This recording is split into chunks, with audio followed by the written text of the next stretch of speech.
দর্শক স্বাগত সংলাপ প্রতিদিন। আমি ফখরুল আলম কাঞ্চন আপনাদের সঙ্গে আছি। আমরা এই অনুষ্ঠানে সমসাময়িক রাজনৈতিক এবং দিনের গুরুত্বপূর্ণ বিষয় নিয়ে আলোচনা করছি। আজ আলোচনা করার জন্য আমরা দুইজন অতিথিকে আমন্ত্রণ জানিয়েছি। আমার সাথে আলোচনা করতে স্টুডিওতে উপস্থিত আছেন বাংলা ফাউন্ডেশনের প্রধান নির্বাহী অ্যাডভোকেট আবু হেনা রাজ্জাকি, আছেন সিনিয়র সাংবাদিক জনাব এম এ আজিজ। স্বাগত আপনাদের দুইজনকেই। ধন্যবাদ। আজিজ ভাই, আপনি কে দিয়ে শুরু করি? আজকে আইনমন্ত্রী এবং চিফ হুইপ দুজনই বলেছেন যে বিচার বিভাগের স্বাধীনতা সংক্রান্ত বিল সহ বাতিল 16টি অধ্যাদেশ পরবর্তীতে বিল আকারে উপস্থাপিত হবে।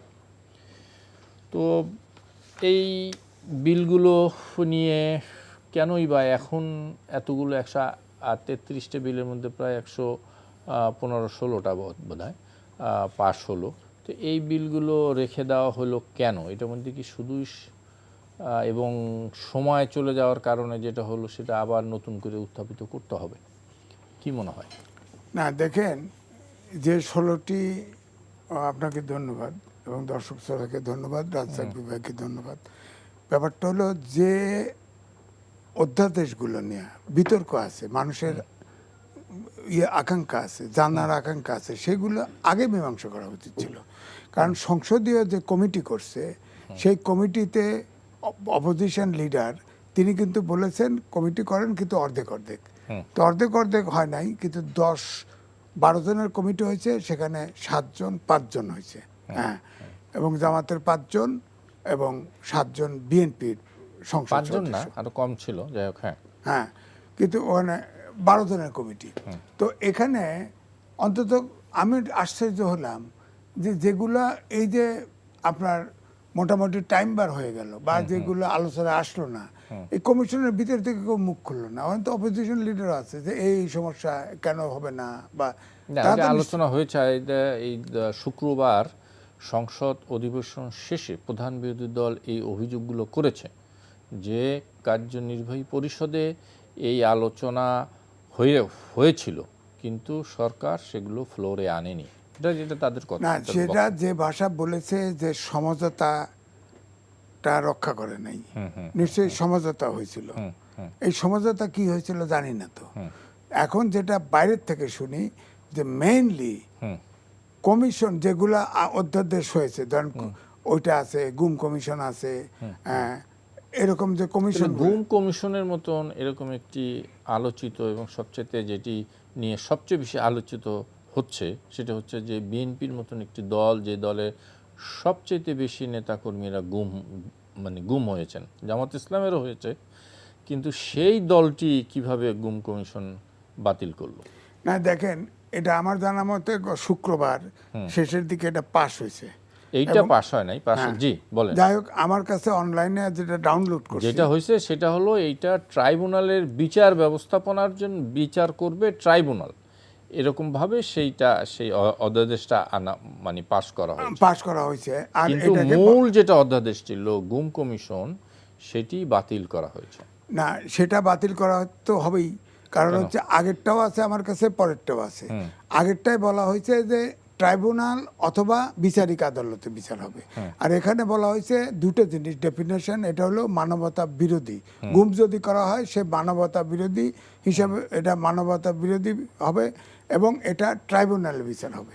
এবং আরেকটা জিনিস আসছে যে একটা তদন্ত, ওই কি নাম দিছে, যে ওই মানবাধিকার কমিশন, সেই কমিশন তদন্ত করবে। আর এরা বলছে না, এই সংসদীয়টা বলছে ট্রাইব্যুনাল এটা যেভাবে তদন্ত করে ট্রাইব্যুনাল তদন্ত করবে। সেটা তো গেল অপরাধ। কিন্তু প্রশ্ন যেখানে আটকা পড়ছে সেখানে হচ্ছে এইটাতে যে প্রস্তাব করা হয়েছে সেটা হলো সুপ্রিম কোর্টের অ্যাডভোকেট, মানবাধিকার কর্মী একজন, আর একজন আইনজীবী। এখন প্রশ্ন হচ্ছে এই 3 জন সিলেক্ট করবে কে? সুপ্রিম কোর্টের অ্যাপিলেট ডিভিশনের জাজ বোধহয় একজন, সুপ্রিম কোর্টের জাজ, তো ওই অ্যাপিলেট ডিভিশনের জাজ হলো তো সুপ্রিম কোর্টের মেম্বার। তো সুপ্রিম কোর্টের আবার উনি ভালো জানেন, সুপ্রিম কোর্টে কিন্তু দুইটা শাখা বলে, একটা বলে high court division of supreme court, বলে না high court division and appellate division Appellate মিললে division, একসাথে দুইটা। সুপ্রিম তো কোর্ট এখন সুপ্রিম কোর্ট বলা হচ্ছে, সুপ্রিম কোর্ট মানে তো হাইকোর্টও পড়ে, রাইট। এখন কাকে দিবে?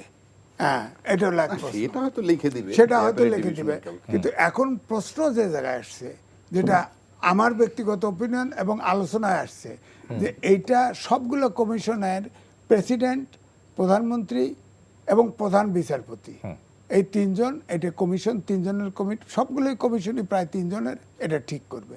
এখন যে আমাদের সংবিধানে আছে, প্রধানমন্ত্রীর পরামর্শে প্রেসিডেন্ট, রাষ্ট্রপতি করবে। রাষ্ট্রপতি করবে।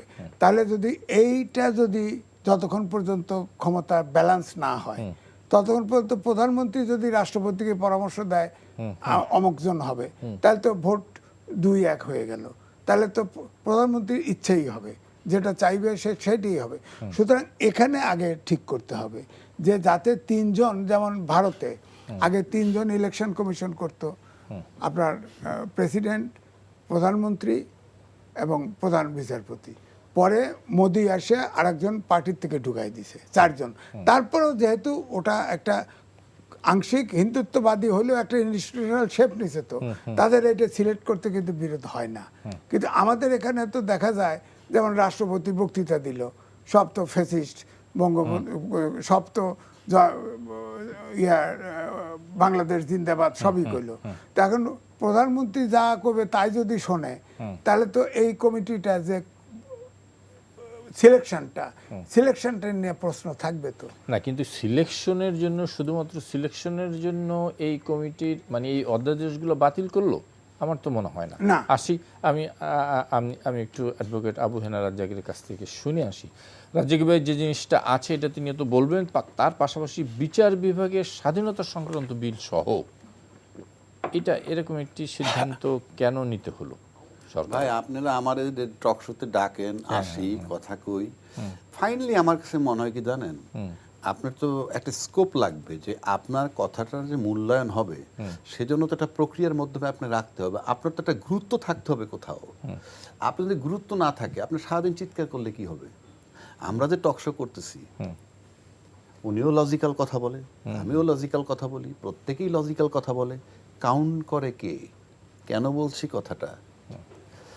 আপনি যে সমস্ত অধ্যাদেশগুলোর কথা বলতেছেন, সেইগুলা যদি সংসদ অধিবেশন শুরু হওয়ার পর থেকে 30 দিনের মধ্যে আপনাকে এটাকে পাশ করাইতে হবে, ইহার অন্যথায় অটোমেটিক এগুলো বাতিল হয়ে যাবে।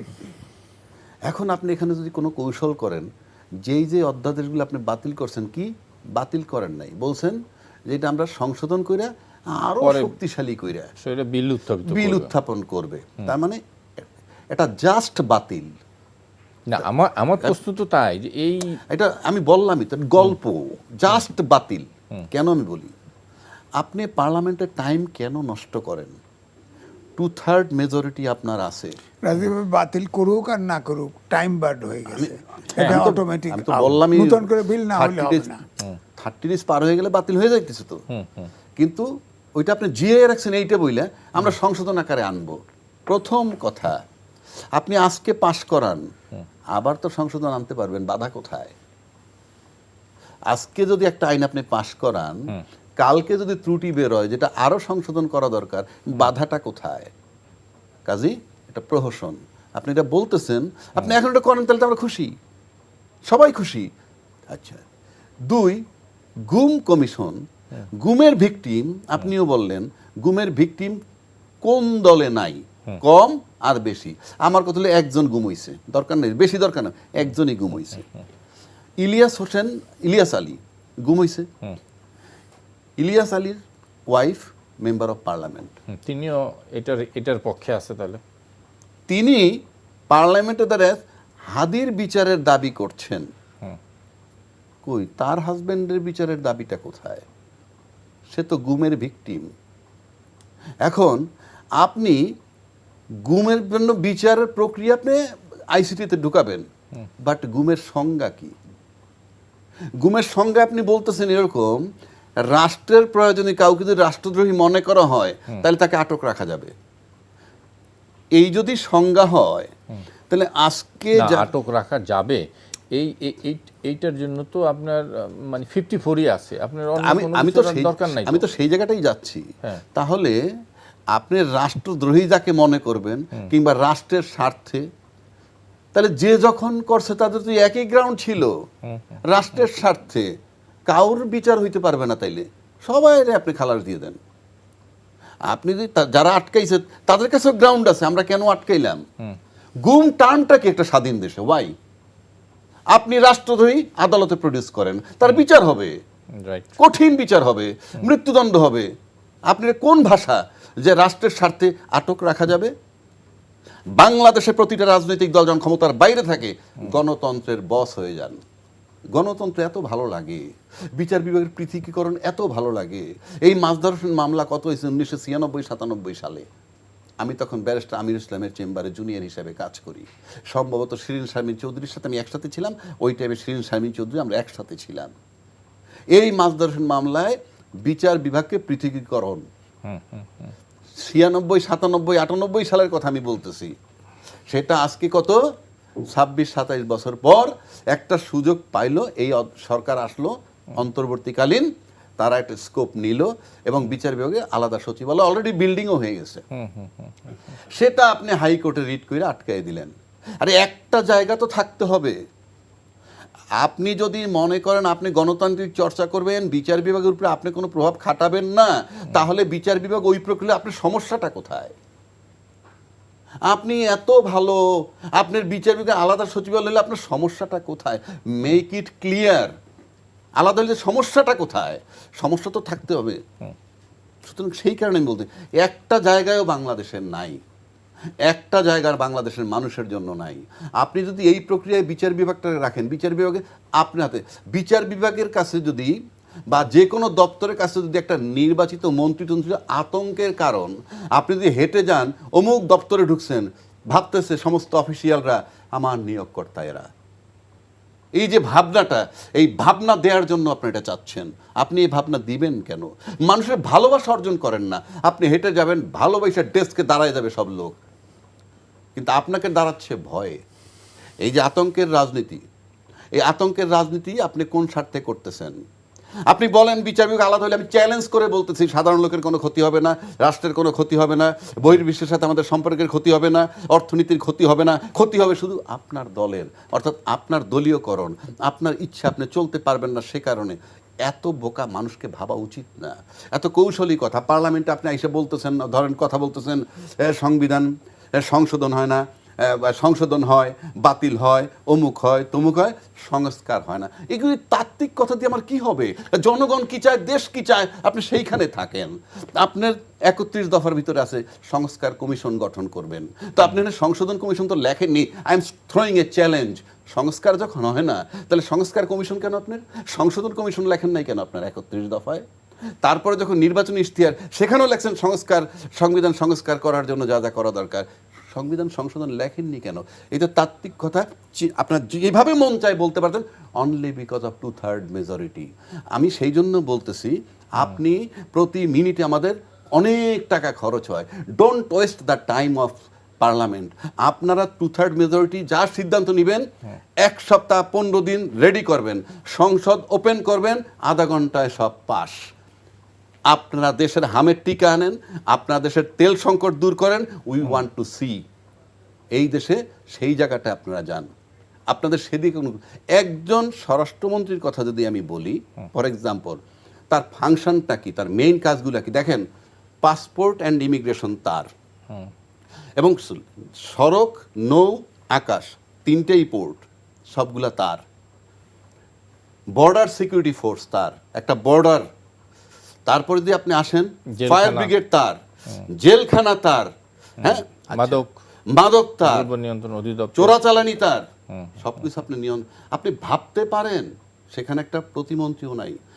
একজন সালাউদ্দিন সাহেব অনেক চৌকস, আমি দেখতেছি, উনি প্রমাণ করতেছেন যে ওনার চেয়ে ড্যাশিং কোনো লোক পার্লামেন্টে বিএনপির নাই।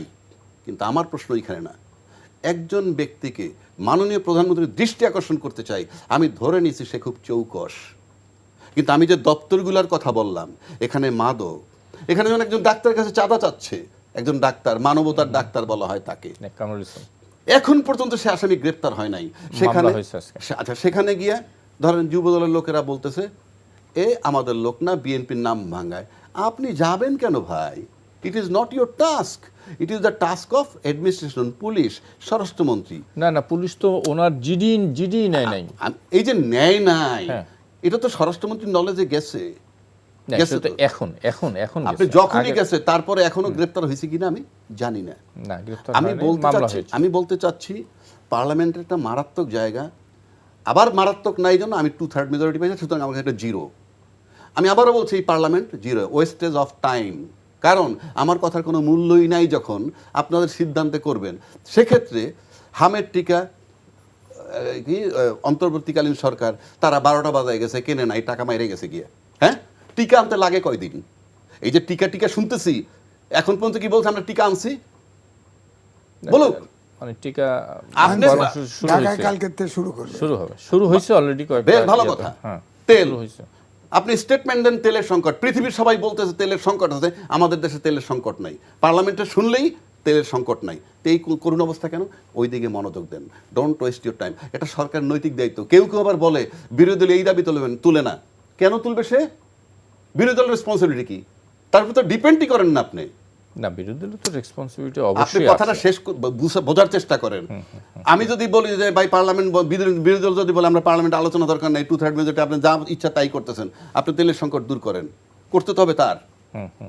এটা বলতে হবে কেন? আমার দায়িত্ব নাই? আমি 2/3 মেজরিটি নিয়ে পার্লামেন্টে আমার যা মন চায় তাই কইতে পারবো? তাহলে আমার তেলের কথা আরেকজনের বলতে হবে কেন? তেল নাই, আপনি দেখতেছেন না?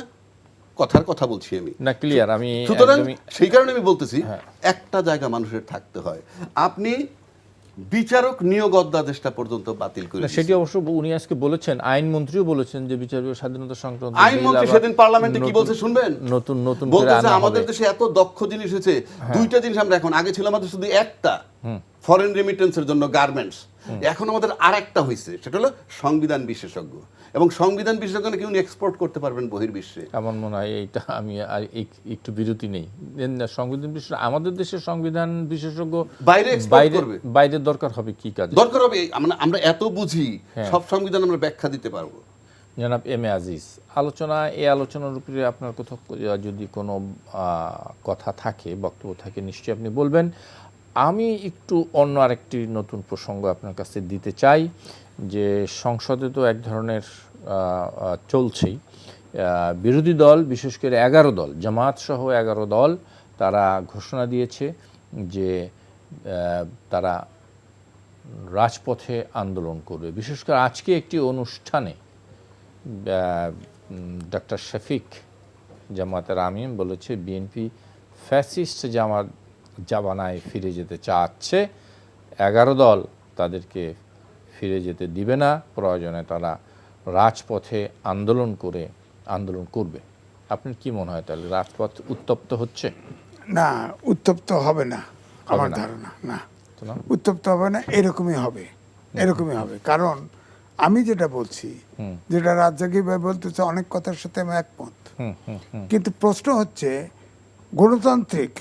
গণতান্ত্রিক সমাজে বিরোধী দল এবং সরকারি দল ডান হাত আর বাঁ হাত আলাদা করা যাবে। যদি গণতন্ত্র চর্চাটা হয়, চর্চাটা যদি হয়, আমরা তো সেটাই প্রত্যাশা করি। হ্যাঁ, প্রত্যাশা তো আমরা অনেক কিছু করেছি আজিজ ভাই, প্রত্যাশা তো আমাদের শেষ ছিল না।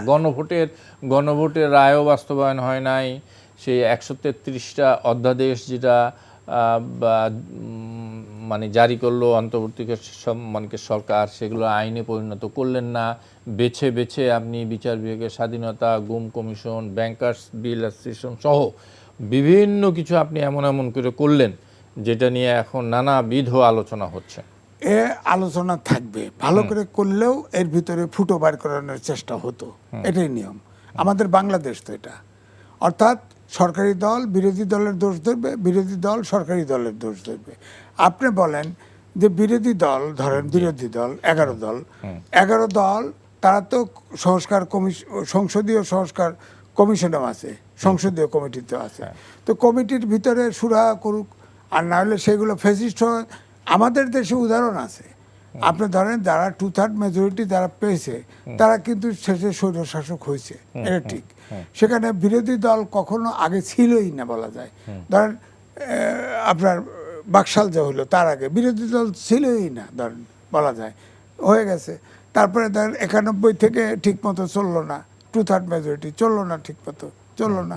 এখন ধরেন শেখ হাসিনার 3 বার, এটাও তো চললো না, ফ্যাসিস্ট হয়ে গেল, শেষ পর্যন্ত ফ্যাসিস্ট হয়ে গেল। তো এই জন্য বলছি যে এখানে সরকারি দলকে বেশি সংবেদনশীল হওয়া উচিত ছিল। আমি এই জন্যই প্রথমে বলছি যে 16টি অধ্যাদেশ বিতর্কিত হবে, সেগুলি আগে তাদেরটা উপস্থাপন করা উচিত ছিল। করুক সংসদে, কমিটিতে আছে, কমিটির লোক যদি ওটা যদি কোনো যুক্তি দিয়ে থাকে সেগুলো প্রয়োজনে তারা ডিবেটের সময় উত্থাপন করুক, বিরোধী দলকে আলোচনা করতে দিক।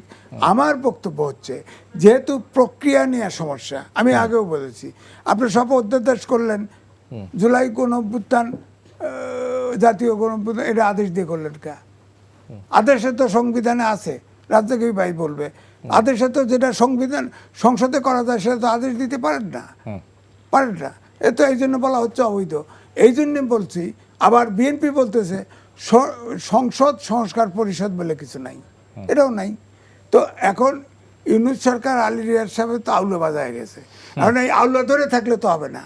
আপনি করবেন অবৈধ, আমাকে করবেন অবৈধ, তা না।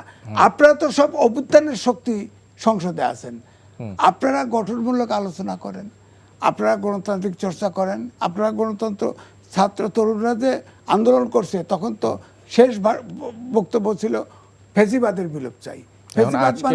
হ্যাঁ, আজকে দেখলাম যে ব্যাংকার্স বিল যেটা পাশ করেছে, অধ্যাদেশ যেটা সংশোধন করে পাশ করেছে, তাতে যারা ব্যাংকগুলোকে ফোকলা করে খেয়ে দিয়ে চলে গেছে তারা ইচ্ছা করলে আবার ফিরে আসতে পারবে, 7.5% জমা দিয়ে সে এগুলা নিতে পারবে। শোনেন, এটা সব যদি ধরতে যান সর্বাঙ্গে ঘা মলম লাগাবেন কোথায়? ব্যাপারটা এরকম। আপনি দেখেন এই সংসদে ঋণ খেলাপি আছে না, এই সংসদে সবচেয়ে বেশি আছে না, মানে সবচেয়ে বেশি আছে বিএনপির। বেশি বড় দল বেশি থাকবে, বেশি বড় দল জামাতের ভিতরে নাই, আছে কম, 1-2 জন। আরে যাই থাকো, আছে তো কম। আপনি পায়খানা খান, ও বেশি খায়, আমি কম খাই, ব্যাপারটা একই হইলো। ব্যাপারটা হলো, আমার কথা হলো সংবিধানে নিষিদ্ধ আছে, আর যেগুলো ঋণ খেলাপি এখানে তো আবার আইন করে রাখছে। আপনার ওটা ফেসিবাদের আইন চালু আছে, 2% দিয়ে দিলেই টাকা হয়ে গেল, আবার লোন নিতে পারবেন সবই। ফেসিবাদ খারাপ, তার আইনগুলো ঠিক আছে, আইনগুলো যেটা আবার পক্ষে আছে এগুলো ঠিক আছে, ঠিক আছে। ওই করে তো আপনার তারপরে সব ঋণ খেলাপিরা আইছে না, ব্যবসায়ী এবারেও তো 65% ব্যবসায়ী। এই সংসদেও শেখ হাসিনার দোষ করি, তার সংসদে ছিল 68%। তো এক ব্যাপার তো একই, যে লাউ সেই কেদু। তা আপনারা নতুন কি দিতেছেন? আপনারা এখানে তো বিদেশি নাগরিক রাখছেন, আপনারা ঋণ খেলাপি রাখছেন, ওই ফ্যাসিস্টের ওই আইনে 2% দিয়ে হোয়াইট করে খাড়ায় গেছে, এমপি খাড়ায় গেছে।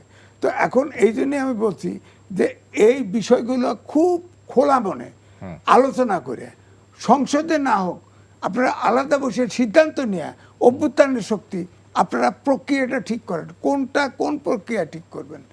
ভেজাল তো লাগছে, প্রক্রিয়া ঠিক করেন, অভ্যুত্থানের শক্তি কেন পারবেন না? এক গ্রুপকে মাঠে যাইতে হয়, হ্যাঁ, ধরেন 11 দল মাঠে গেল, যে আমাদের সমঝোতা কথা রাখে নাই, সুতরাং সরকার ফ্যাসিস্ট হয়ে যাইতেছে, আমরা মাঠে চললাম, জনগণের কাছে ছিলাম, জনগণের কাছে চলে গেলাম, যান শান্তিপূর্ণভাবে মিছিল করেন, মিটিং করেন, কোনো সমস্যা নাই। যদি আইন শৃঙ্খলা বাহিনী পরিস্থিতির অবনতি ঘটে তখন তো গরম পানি আছে, লাল পানি আছে। না, এগুলো হাসিনেরও ছিল গরম পানি, লাল পানি। না, ওই জায়গায় যাবে তো, বেশিক্ষণ কাজ করে না তো। না, আমি বুঝাইতে চাচ্ছি, আপনি হেরে গাওয়া জিতে গাওয়া না। অর্থাৎ সরকারকে তখন ফ্যাসিস্ট বানানোর চেষ্টা হবে। আপনি গরম পানি করবেন, লাল পানি করবেন, টিয়ার গ্যাস পাবেন, গ্রেপ্তার হবেন, লাঠিচার্জ হবে, অমুক হবে না, ফাঁকা গুলি হবে না। হ্যাঁ, তো তাহলে কি হবে? তার মানে তো দেশটা ওই ফ্যাসিস্টের সময় হয়ে গেল। তো এই জন্যই বলছি, সবার দায়িত্ব আছে। গণতান্ত্রিক রাষ্ট্রে, গণতন্ত্রে যদি যেতে চাই, তাহলে সরকারি দল, বিরোধী দল দুটোরই সমান দায়ী।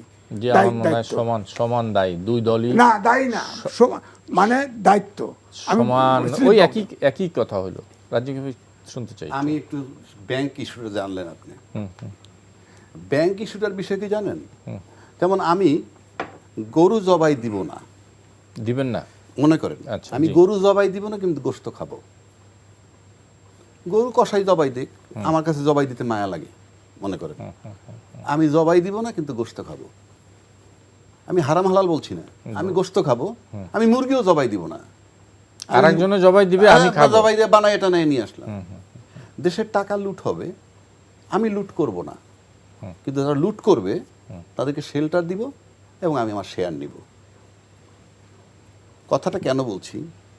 আপনি বলেন তো, অনেক ব্যাংক কিন্তু বন্ধ হয়ে গেছে, ওই যে তাদের টাকা ডিপোজিটারদের টাকা দিতে পারছে না। আমানত করে অন্তত 5টি ব্যাংকের আমানত করে 5টি টাকা ফেরত পাচ্ছে। আচ্ছা যাক, আপনার বয়স যতটুকুই হোক, আপনি এ পর্যন্ত শুনছেন কোনো দিন যে একটা ব্যাংক যদি বন্ধ হয়ে যায়, প্রতিষ্ঠিত কোনো রাজনীতিবিদ কান্না করছে তার টাকার জন্য? দেখাইতে পারবেন? না, তারা তো আর মানে টাকা তার মানে কি? এই টাকা নিয়ে ঘোলা করছে। কে নেয় না? আমার কথা সেটা না তো। আপনি কাঁদছেন, আজিজ ভাই কাঁদছে, রাজ্জাকি কাঁদছে, কয় লাখ টাকা আছে, আমার টাকাটা নেই। কিন্তু রাজনীতিবিদ, প্রতিষ্ঠিত রাজনীতি বলতে যা বুঝ আপনি বুঝছেন, জি। এতে মিনিমাম আসেন ইউনিয়ন চেয়ারম্যান, এর থেকে আসেন এমপি মন্ত্রী পর্যন্ত। কাউকে কাঁদতে দেখছেন? শুনছেন? আফসোস করতে শুনছেন? আচ্ছা, এত বড় শেয়ার মার্কেট কেলেঙ্কারি হলো, কান্দে কে? সাধারণ জনগণ। তার মানে এই যে ব্যাংক রিশিডিউল করার মানে কি? ব্যাংক রিশিডিউল করার মানে আসো, আইসে তোমাদেরকে বৈধতা দিলাম, কাজ করো ফ্রি অফ কস্ট। যদি ফ্রি অফ কস্ট হয়, আমি কেন এই সুযোগ দিব তারে? না, ওই যে বলছে যে 7.5% আমার স্বার্থ কি? আমার স্বার্থ, রাজনীতিবিদ যদি ভাবে যে তার স্বার্থ নাই, তাহলে তো এই জিনিসটা হইতোই না, কখনোই হইতো না। কারণ সবসময়ই রাজনীতিবিদদের শেল্টারে এই ব্যাংক তশরুফ হয়, শেয়ার মার্কেট তশরুফ হয়, এবং যারা করেন তারা কি পরিমাণ ইসের সাথে ইনভলভ, আপনি সেটা তো নিজে আমার চেয়ে ভালো জানেন। এখানে আরেকটা কথা বলি আপনাকে, আমাদের দেশে জন্মের পর থেকে, মানে জন্মের পর থেকে যখন বুঝ হইছে, তখন থেকে এই দেশে স্বাধীনতার পক্ষ শক্তি বিপক্ষ শক্তি। আমি আপনাকে দুইটা এক্সাম্পল দিয়ে বুঝাবো, যেটা কিছু না, বোগাস ডিভিশন করা। আমি সম্প্রতিকালে একটা ঘটনা বলি আপনাকে। পিছনে যদি যাই, জিয়াউর রহমান সাহেবের খেতাব নিয়ে কারাকারি হয়েছে, তার খেতাব দিব উনি মুক্তিযোদ্ধা না, যারাই করুক বুঝে নিবেন, আওয়ামী লীগ করেছে। আচ্ছা, তারপরে খালেদা জিয়াকে, বেগম খালেদা জিয়াকে মাইনরিটি লড়তে বের করে দিয়েছে, সে কিন্তু মুক্তিযোদ্ধা পত্নী। আচ্ছা, যখন এই মুক্তিযোদ্ধা খেতাব কেড়ে নেওয়া হয়, তখন পার্লামেন্টে ছিল আওয়ামী লীগ, হর্তাকর্তা 2/3 মেজরিটি, মানে পুরোটাই। ওই কমিউনিটির মধ্যে মুক্তিযোদ্ধা ছিল না? নিশ্চয়ই ছিল। তো একটা মুক্তিযোদ্ধার যারা নাজেহাল করে, তখন তার বক্তব্য ছিল কি? দলের বিপক্ষে যায় না, মানে বুলশিট, বুলশিট। ওই মুক্তিযোদ্ধা আড়ালেও, বাইরে গিয়েও কোথাও বলে না, কোনো বিবৃতি পাইছেন? পান নাই। একইভাবে তার মানে বোগাস টার্ম। এইবার আসেন, আজকে যে আওয়ামী লীগ মুক্তিযুদ্ধের চেতনার এবং মুক্তিযুদ্ধ করছেই তারা, এগুলো নিয়ে দ্বিমত নাই যে তাদের নেতৃত্ব হয়েছে, বঙ্গবন্ধু শেখ মুজিবের নেতৃত্ব হয়েছে। যেই দলটা এখন ক্ষমতায়, তারা কিন্তু হুবহু ক্লেম করতেছে মুক্তিযোদ্ধার পক্ষের শক্তি বর্তমান। হ্যাঁ, সে কিন্তু সেই মুক্তিযোদ্ধার পক্ষের শক্তির যে দলটা, তার কার্যক্রম নিষিদ্ধ করার যে আইনটাকে বৈধতা দিল। এই দলেও তো মুক্তিযোদ্ধা আছে। হ্যাঁ, আচ্ছা। তার মানে কি? এগুলোতে কিছু আসে যায় না, কিচ্ছু আসে যায় না। না রাজ্জাকি ভাই, এই যে এক মানে কার্যক্রম নিষিদ্ধ হওয়ার যে অধ্যাদেশটি, হ্যাঁ। এটা তো ইন্টেরিয়র গভর্নমেন্ট করে গেছেন। করে গেছে না? হ্যাঁ, আমি তো জানি সেটা। তখন আপনার স্ট্যান্ড কি ছিল? আমার কথাটা বোঝার চেষ্টা করেন। না, স্ট্যান্ড বলতে কি? স্ট্যান্ড তখন কিন্তু, আজকে যে ক্ষমতায়, তারা বলছে যে না, এইভাবে অ্যাডমিনিস্ট্রেটিভ অর্ডার দিয়ে দলকে কার্যক্রম নিষিদ্ধ করা যায় না, এটা জনগণের সিদ্ধান্ত, আমরা এটার সাথে একমত পোষণ করেন নাই। সেই লোক আজকে ক্ষমতায়, তো আপনি তো সেই উদারতা পারলেন না দেখাইতে যে যারা অপরাধী বিচার হোক। আমি কিন্তু তাদের যুক্তিটা আইনে, তাদের কথাটা আইনে বলতেছি। আমি কিন্তু ফ্যাসিস্ট সরকারকে কখনো চাই না, কিন্তু আমি বলতেছি বিতর্ক। আপনারা তো সেদিন এই স্ট্যান্ড নিলেন যে এটা বন্ধ করা যাবে না একটা অ্যাডমিনিস্ট্রেটিভ অর্ডারে। তো আজকে আপনার উদারতা কোথায়? আপনি গণতন্ত্র ফেরত চান, তাইলে এই যে নির্বাচনটা হইল, সেই নির্বাচনে আজকে আবার জামাত এটার বিরোধিতা করতেছে, যে নাকি মুক্তিযুদ্ধের বিপক্ষের শক্তি। এই আমি বলছি এটা একটা বিভাজন তৈরি করা। কেন বলি, পাক্কা 20 আর 10 30 বছর আসেন আপনি। 30 বছর মানে শেখ হাসিনার 2 টার্মের ক্ষমতায় 15 আর 5, বেগম খালেদা জিয়া 10 বছর ক্ষমতায় ছিল, 3 বার প্রধানমন্ত্রী, তার 20 আর 10 30 বছর। মেইন স্ট্রিমের 2টা দল এখন দেখেন আপনি বিএনপির আলোচনা দেন, ধিক্কার দিতেছে জামাতকে, তারা পছন্দ করে না। এখন এই ইলেকশনের আগের থেকেই শুরু করছে। ভালো কথা, আপনি করতেই পারেন, আমিও করতে পারি, এটা আমার ইচ্ছা, আমি স্বাধীনতা বিরোধী শক্তি। অথচ তাকে আপনি মন্ত্রী বানাইছিলেন, সেই বিতর্কে আমি যাচ্ছি না। আপনারা এত বিরোধী করেন, মেইন স্ট্রিম যাদের পক্ষে মিডিয়া টিডিয়া সব থাকে, তারপরেও আপনার তাদের বিরুদ্ধে কাজ করতে করতে করতে করতে এদেরকে নির্মূল করতে করতে এমন জায়গায় গেছেন আজকে 68টা সিট পাইছে। এটা কোন বিরোধিতা? এরকম 2টা দল যদি বিরোধিতা করে তাহলে এই দলটা 68টা সিট পায় কেমন? আবার মানবতা বিরোধী আন্তর্জাতিক অপরাধ ট্রাইব্যুনালে যেই ব্যক্তিদেরকে আপনি ফাঁসি দিলেন, এরা তো মানবতা বিরোধী, জঘন্য, এদেরকে মানুষ পছন্দ করে না। তাদের প্রত্যেকের সন্তান পাশ করে আসলো কি পপুলারিটি, নাকি ইঞ্জিনিয়ারিং ফর্মুলায়, ব্যথা লাঘবের নির্বাচন, নাকি সত্যি সত্যি তারা পপুলার? অনেকগুলো প্রশ্ন আমার কাছে। তার মানে এই সমস্ত নাটক আর চলবে না বাংলাদেশে। স্বাধীনতার পক্ষ শক্তি বিপক্ষ শক্তি আপনি যতই চালান, আপনারা আমার যে যা খুশি তাই বলতে পারেন, মেইন স্ট্রিমের 2টা দল যাদেরকে পছন্দ করে না, তারা 68টা সিট পায় কেমনে? আজকে জামাতের আমির, তার বাড়িতে 5 বছর জাতীয় পতাকা উড়বে বিরোধী দলের নেতা হিসাবে। আপনি কোন পদের বিরোধিতা? এত ক্ষমতা আপনাদের। জামাতের সবচেয়ে ডিমেরিট ছিল একটাই, জামাতের বিরুদ্ধে মিডিয়া, জামাতের বিরুদ্ধে প্রশাসন, আর জামাতের বিরুদ্ধে বিজনেস অলিগার্ক। আর এরা বিরোধিতা করে এই কারণে বিরোধিতা করে যে এরা আসলে পরে যে সমস্ত জিনিসগুলায় ঝামেলা হবে, ঘুষ বন্ধ হবে, টাকা চোরাচালান হবে না, এই সমস্ত কতগুলা এইটাকে কাভারেজ দেওয়ার জন্য, এইটাকে ঢাইকে রেখে অন্য ইস্যু নিয়ে আসে। এটা আমার ব্যক্তিগত ধারণা। তা না হইলে মেইন স্ট্রিমের 2টো দল কন্টিনিউয়াস তাদের বিরুদ্ধে, আবার টক শোতে দেখি নির্লজ্জের মতো এসে বলে যে মন্ত্রী বানাইছিলেন কেন, প্রয়োজন ছিল। কি ধরনের কথা? আমি তো নিবই না। এত বিরোধী 68 সিট পায় কেমনে, সেইটার কৈফিয়ত দিতে হবে স্বাধীনতার পক্ষের শক্তি যারা, তাদেরকে। জনাব এম এ আজিজ, আমি বিরতির আগে বলছিলাম যে এই প্রশ্নের অবতারণা করে গেছেন অ্যাডভোকেট আবু হেনা রাজ্জাকী, যে ভোটের আগে এই যখন ইন্টেরিয়র গভর্নমেন্ট আওয়ামী লীগকে কার্যক্রম নিষিদ্ধ ঘোষণা করলো, সেই সময় বিএনপির শীর্ষ নেতারা সকলেই এর বিরোধিতা করেছেন। এখন পার্লামেন্টে বসে তারা ওই বিলটাই পাশ করলেন। তাহলে কি ভোটের আগে আওয়ামী লীগের ভোট দরকার ছিল বলে কি বিএনপি সেই সময় এরকম কথা বলেছে? এখন এসে ঠিক ওই কাজটি আবার করলো? আমার কাছে অনেক কিছু মনে হয়। এক, আপনার পার্লামেন্টে এটা অধ্যাদেশ ছিল, সেই অধ্যাদেশ সংশোধন করে উত্থাপিত হয়েছে। সেটা হচ্ছে অর্থাৎ আওয়ামী লীগ নিষিদ্ধ রেখে সন্ত্রাসবিরোধী আইন, এটা হলো আরো কঠিন করেছে। হ্যাঁ, কঠিন করলো। মানে কি, এই আমব্রেলার ভিতরে সব দল পড়লো। জামাতকে নিষিদ্ধ করতে পারে বিএনপি, আওয়ামী লীগ যদি কোনদিন ফিরে আসে এটা বিএনপিকে নিষিদ্ধ করতে পারে, সবাইকে নিষিদ্ধ করতে পারে। ব্যাপারটা তো ওপেন হয়ে গেল।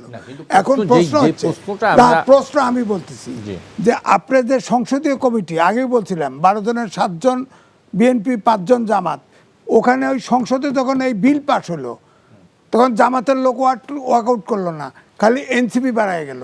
কারণটা কি? না আজিজ ভাই, আমি ঠিক আছে, আমি এই কথার সাথে আমি একমত পোষণ করেই আমি বলছি যে আপনার বিএনপি এই দ্বিচারিতা কেন করলো? তাহলে আপনি ভোটের ইলেকশনের আগে আপনি যখন ইন্টেরিয়র গভর্নমেন্ট যখন বলল যে এই আওয়ামী লীগের কার্যক্রম নিষিদ্ধ, তখন আপনি বলেছিলেন, বহু জায়গায় বহু নেতা একই কথা বলেছে যে কোনো আদেশ দিয়ে তারা এইটা কার্যক্রমের বিরোধী, তারা সেটা চায় না। বলেছি গণতান্ত্রিক সমাজে কোন দল আরেকটি দলের নিষিদ্ধ চাইতে পারে না, এটা আমি বারবার বলি, আমি এখনো বিশ্বাস করি। তাই রাজনৈতিকভাবে রাজনীতিকে মোকাবেলা করা উচিত, নেপালের মতো করতে পারতো। যাই হোক, আমার বক্তব্য হচ্ছে এখানে যে ওই যে সংসদীয় কমিটি সেখানে জামাত ছিল, নিশ্চয়ই জামাতের সমঝোতার কারণে এটাকে ছেড়ে দিছে। না, জামাত তো এইটার বিপক্ষে কখনো বলে নাই।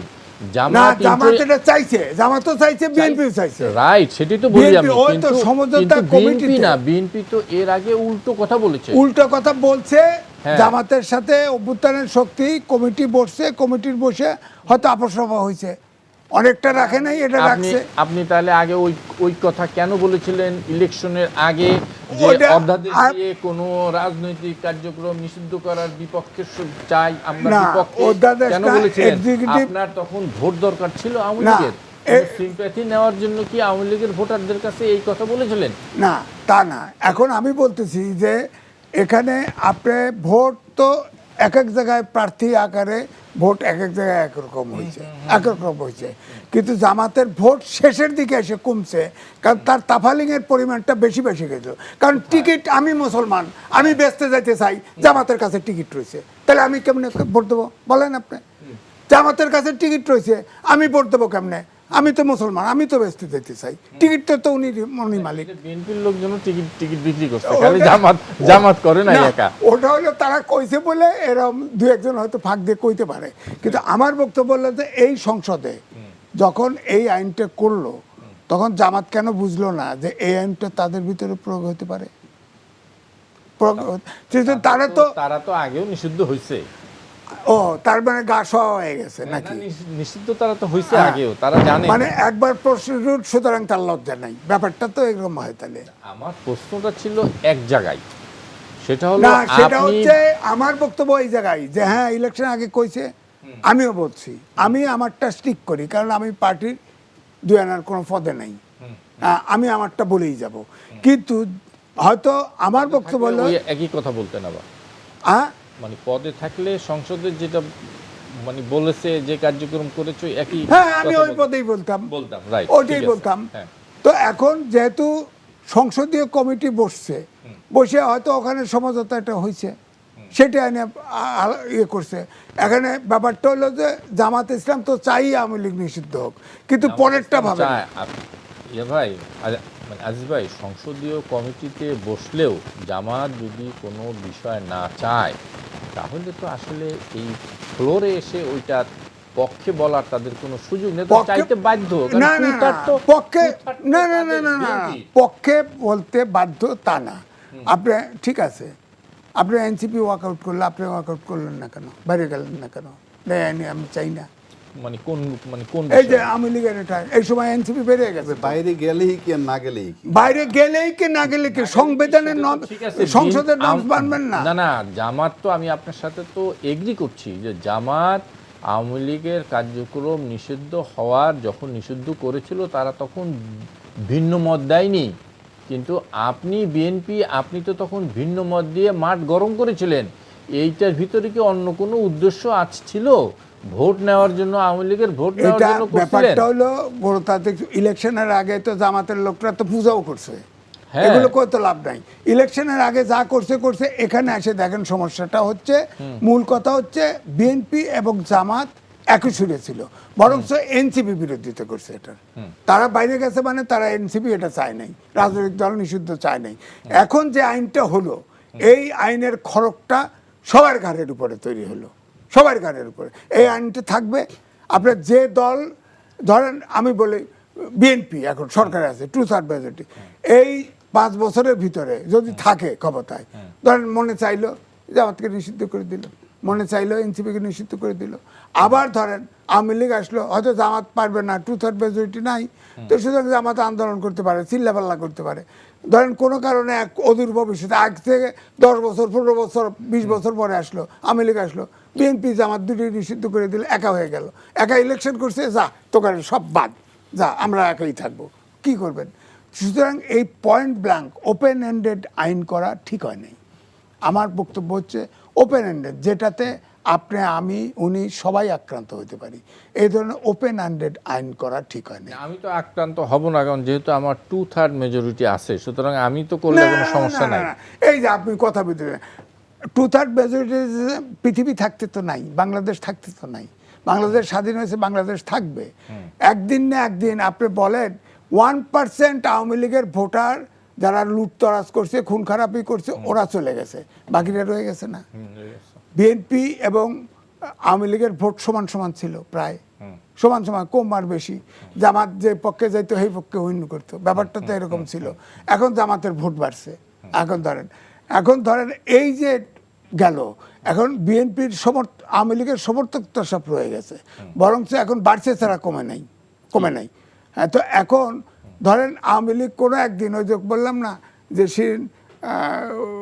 সার্ভেন হয়েছে, রিলিজ হয়েছে, এখন ক্লিন ইমেজের লোক দিয়ে আওয়ামী লীগ করলো, একটা ইলেকশন হলো, সে কোনো একবারে না হোক আর একবারে জিতে বিএনপি নিষিদ্ধ করে দিল, জামাতকেও নিষিদ্ধ করে দিল। যা, আমি এনসিপি নিয়েই পলিটিক্স, এনসিপি আমাদের খাইছে, আচ্ছা এনসিপিকে রাহেই পলিটিক্স, ওনাদের তো দুর্বল, ওরাই থাক, আর তাদের তো 14 দল আছেই, এক খোড়ামরা আছেই, তো অসুবিধে কি? সুতরাং আমার কথা হচ্ছে, এটা একটা ওপেন হ্যান্ডেড আইন, যার দ্বারা সবাই আক্রান্ত হওয়ার সম্ভাবনা আছে। সেটাকে বড় দুই দল, অভ্যুত্থানের শক্তি, তাদের এই দল সমর্থন করা উচিত হয় নাই, আওয়ামী লীগ, বিএনপি এবং জামাত। বিশেষ করে এনসিপিকে আমি এখনো শক্তিশালী পার্টি মনে করি না, তারা কোনো নিয়ামক শক্তি না। তবে এটা আমি অবশ্যই রেসপেক্ট করি, তারা অন্তত এটার থেকে বেরিয়ে গেছে, সংসদ থেকে। অ্যাডভোকেট আবু হেনা রাজ্জাক। আমি মনে হয় এই শেষ পার্ট না, বলেন, আপনি বলতে পারবেন। আমি তো ওনার যেটা বললাম, যে উনি বললেন যেগুলো, সেগুলো ডাইরেক্ট আর ইনডাইরেক্ট উনি আমাকে সমর্থনই করছে, এই আইনটা উনি সাপোর্ট করেন নাই। আর তার দ্বিচারিত তো আমরা ওপেন করলামই। কিন্তু এখন আমার ব্যক্তিগতভাবে যেটা বলতে চাই, আমার দেশের বর্তমান যে সংসদটা, আপনি যে যত কথাই বলেন, এটা একটা অকার্যকর সংসদ, সোজা হিসাব আমার। এটা ফাংশন করতে পারে ওইটা, যে আমরা যদি কোনো গাড়ি কন্টিনিউয়াস বসায় রাখেন, একটা গাড়ি, ওকে কিন্তু মাঝে মাঝে স্টার্ট দিতে হয়, 2 দিন 3 দিন পর একটু স্টার্ট দিয়ে ইঞ্জিন গরম করে, যাতে ইঞ্জিনটা বৈশা না যায়। আমার মনে হয় আমাদের সংসদ এখন এই লেভেলে আছে, অর্থাৎ আপনি মাসে 2 দিন সংসদ ওপেন করলেই হবে। অর্থাৎ ওই যে সদস্যপদ যাতে বাতিল না হয়ে যায় লম্বা সময় বন্ধ থাকলে, জাস্ট এভাবে চালু রাখেন, আর সব থুবাইয়ে রেখে তারপরে আপনি হ্যাঁ অথবা না, পাস করাবেন না ফেল করাবেন, এটুকুর বাইরে আমাদের কোনো কাজ নাই। আর পার্লামেন্টে যে বার্তাগুলো যায়, টোটাল ন্যাশনের কাছে ভালো বার্তা যায় না। যেমন হাসনাত আবদুল্লার একটা বার্তা যদি আমি দেই, সে বলছে যে ক্রিকেট বোর্ডকে নিয়ে বলছে, বাবার দোয়া ক্রিকেট বোর্ড, গ্রামে গঞ্জে পর্যন্ত আলোচনা হচ্ছে। এটা তো আপনি করেছেন। আমি সেটাই তো বলছি, আমি কিন্তু এগুলার পক্ষ বিপক্ষে যাব না কখনো। আমি বিতর্কটা তুলে দিচ্ছি, যে বিতর্ক আমি বলছি এটা তো গ্রহণযোগ্য নয়। কিন্তু উনি যে হাসনাত আবদুল্লাহ পার্লামেন্টে কথাটা বললো, এটা তো গ্রামগঞ্জে পর্যন্ত পৌঁছে গেছে। কি বার্তাটা যাচ্ছে? কিছুদিন আগে হাসনাত আবদুল্লাহ বলছেন একজন পার্লামেন্টের মেম্বারকে, যে যেই কথাগুলো আপনি বলছেন, এগুলো আমরা 8-9-এ ডিবেট করছি, 8-9-এ ডিবেট করছে। প্লাস বলতেছে আপনারা কখনো কনফর্মিস্ট, কখনো রিফর্মিস্ট, এদেরকে আলটিমেটলি বলা যায় অপরচুনিস্ট। এই যে 3টা শব্দ, কি বার্তা যায়? খুব ভালো বার্তা যাচ্ছে না পার্লামেন্ট সম্পর্কে।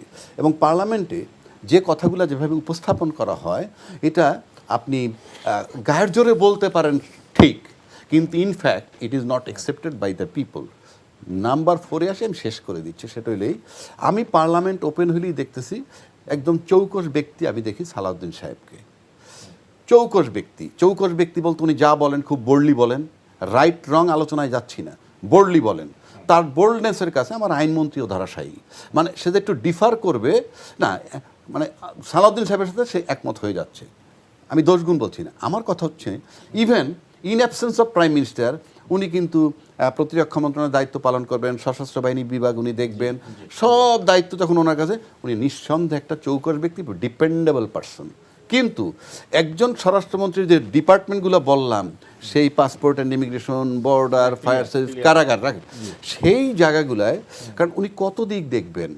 নাম্বার 1, তারেক রহমান সাহেবের, প্রধানমন্ত্রী সাহেবের উচিত নৈতিক দায়িত্ব, দলের ভিতরে কি আর কেউ নয়, অন্তত 2-4 লোকরে আবার তুলে আনেন, খুঁজে বের করেন, এনে আপনি অন্তত স্বরাষ্ট্র মন্ত্রণালয়ের একজন প্রতিমন্ত্রী দেন মিনিমাম, কারণ ওটা একটা বিরাট সেক্টর। আমার মনে হয় যে এটা আপনার আমার দায়িত্ব না। না, আমাদের বলার অধিকার আছে, আপনি দেখবেন অধিকার আছে, কিন্তু আমি কিভাবে রাষ্ট্র চালাবো, মন্ত্রী পরিষদ কিভাবে গঠন করব, আমরা সাজেশন দিতে পারবো না। না, আপনি দিতে পারবেন না। কেন? এটা তো আমি বুঝি। না, সাধারণ রাষ্ট্রীয়ভাবে না, পার্লামেন্টারি গণতন্ত্রে পার্লামেন্টারি যে কালেকটিভ লিডারশিপ, না না কালেকটিভ আপনি লিডারশিপ যদি আলাদাই করেন, কালেকটিভ রেসপন্সিবিলিটি হ্যাঁ কালেকটিভ এক দুই আমরা যে আলোচক আমাদের বলার অধিকার আছে না, আপনি মানবেন কি মানবেন না ভিন্ন কথা। একটা লোকের উপরে আপনি কত লোড দিবেন আমি সেটা বলতে চাচ্ছি। একজন ব্যক্তির উপরে আপনি কত লোড দিবেন সেজন্য আপনি আর 2-4 জন চৌকস লোক বের করে কিছু রেসপন্সিবিলিটি শেয়ার করেন। আমি মনে করি দরকার হলে একজন প্রতিমন্ত্রী দেন স্বরাষ্ট্র মন্ত্রণালয়, কারণ বিরাট পেরিফেরি, বিরাট জুরিডিকশন, এইটা সেই অর্থে বলছি, আমি কোনো খারাপ অর্থে বলছি না। We can advice. বুঝতে পারছি বুঝতে পারছি। আচ্ছা এম এ আজিজ, হাতে খুব কম সময় আছে, আমি ছোট্ট একটা প্রসঙ্গে যাই। সংসদ নিয়ে তো অনেক কথাই হলো। আজকে কিন্তু সংরক্ষিত নারী আসনের মনোনয়নপত্র বিক্রির শেষ দিন ছিল বিএনপির পক্ষ থেকে। আমরা দেখলাম প্রচুর যোগ্য নারী এই মনোনয়নপত্র নিয়েছেন। তো এই বিষয়ে আপনার কাছ থেকে একটু শুনতে চাই। আবার কিছু ক্ষোভও দেখলাম, বিভিন্ন বিএনপির কিছু নারীরা ক্ষোভও প্রকাশ করছে, যারা এতদিন ছিল না তারা ফিরে আসছে, ইত্যাদি ইত্যাদি। ক্ষোভ যারা প্রকাশ করেছে এটা তো যেভাবে হবে, কমিটি হবে, তারা করবে। এখন এরা যোগ্য অযোগ্য খুব বেশি খোঁজার দরকার আছে বলে মনে হয় না, কারণ মহিলা কোটায় এমপি হবে। আবার যদি দেখা যায় যে শিরিন শারমিনের মতো উপদেষ্টা বানায় দিচ্ছে কোটার থেকে, স্পিকার বানায়, তাও হয়ে যেতে পারে। সুতরাং এর যোগ্যতা কতটুকু এটা পরিমাপ করা কঠিন। তবে এখানে আমি দেখেছি যে বাইরের থেকে অনেকে অ্যাক্টিভ থাকে না, অনেককে দেখি নাই, তারাও নমিনেশন পেপার কিনতেছে। প্রচুর ভিড়, জানে যে এখানে লবি করে যদি হওয়া যায় হয়ে যাবে। তো আমার কথা হলো তার ভিতরেও বেছে যোগ্য লোক, যা পার্লামেন্টে কন্ট্রিবিউশন রাখবে এরকম লোক, এবং কিছু স্বাধীন চেতার লোক রাখাও দরকার। এখন নমিনেশন ফর্ম কেনা নিয়েই যা হইল, যেরকম বগুড়ার এক নেত্রী, নাম বলছি না, তিনি বেশ ক্ষোভ প্রকাশ করেছেন, নাম ধরে ধরে আরেকজনের বলেছে ও অমুক কোথায় ছিল, আন্দোলনের সময় কেউ ছিল, 17 কেউ ছিল, তাহলে কি আবার কি ও না, বিষয়টা হলো এটা তাদের মধ্যে প্রতিযোগিতার কারণে। আমি এও শুনছি ও অমুকে ফ্যাসিস্টের দোষর ছিল, ও কেন ফর্ম নিতেছে, এটা বলতেছে, বুঝছেন। এখন আমাদের দেশে ধরেন এই যে জামাতে ইসলামে 2 বীর মুক্তিযোদ্ধা জয়েন করে ফেলছে না, তাদের পার্সোনাল ইন্টারেস্টের একটা ঘটনা তো জানি, জয়েন করছে। ওরকমই হয়তো ফ্যাসিস্টের সব দোষর কিছু ঢুকে পড়তেছে যদি নমিনেশন পাওয়া যায়, কারণ তার ভোট লাগবে না। আমি সিম্পল বলে দিই, আপনার ক্ষোভ হবে না কেন এটা নিয়ে? ক্ষোভ হবে না কেন? ক্ষোভ হবে এই কারণে হবে, প্রথম কথা এটার কি আপনি দায়িত্ব ভাবেন, রেসপন্সিবিলিটি ভাবেন, না বিনোদন ভাবেন? যদি বিনোদন ভাবেন তাহলে ক্ষোভ হবে, আর দায়িত্ব ভাবলে ক্ষোভ হবে না। 2 নম্বর কথা হচ্ছে কেসটা হলো সিলেক্টেড, নট ইলেক্টেড। সিলেক্টেড যখন ম্যাটার, তখন কেউ বলতে পারবে না, যেমন মেয়র দিয়ে দিয়েছেন আপনি সিলেক্টেড করে, ইলেক্টেড হওয়ার কথা, সেইটা যখন কিছু হয় নাই, কিচ্ছু আসে যায় না আপনার। আপনি সিলেক্টেড কেস যখন, আপনি 1200 নমিনেশন বিক্রি করবেন কেন? To raise the fund only. Otherwise আপনি 50টা লোক আপনি যে কয়টা পান এগুলো সিলেক্ট করে বসাই দিলি তো, কারণ এটা বৈধ, এটা তো বৈধ। এখানে তো আপনার ইলেকশনের ব্যাপার নাই, এবং এটা আপনি চুজ করে বসাই দেবেন, কোনো অপরাধও না। তো এটা কেন? এটার মানে হচ্ছে ইনফ্যাক্ট এটাকে দায়িত্ব নয়, বিনোদন।